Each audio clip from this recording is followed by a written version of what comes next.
Well, we're learning new details about a warning from the Jefferson County Sheriff's Office to drivers. 2 people are facing charges after claims that they are trying to sell fake Kentucky temporary tags online. Wave News reporter Logan Perone outlines the consequences that these people are facing for the fakes. Well, Brian and Myra, a 33-year-old man and a 30-year-old woman are in custody. They were caught selling 10 fake temporary tags to an informant. The duo are just one of hundreds arrested in recent years for this crime. And today, officials in Jefferson County are warning people to avoid this type of scam online.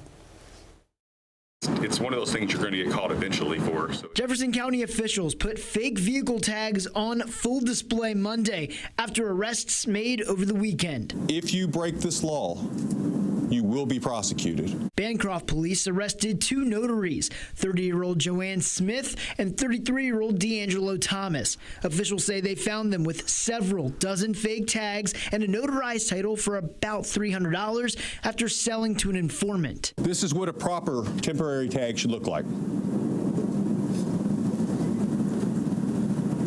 Unfortunately, you're seeing people print tags not related to our office, not related to a dealership, similar to that of counterfeit money. After Monday's press conference, I decided to go looking for the listings. It didn't take long to find several posts on Facebook offering tags at $25, $35, and even $50. Fraudulent tags are a felony, even for those who don't know they're driving with them. They also run the risk of being abused for criminal activity. Because there's no way to trace them. Normally we could run a temporary tag and we know who it's registered to. You don't have anything with this.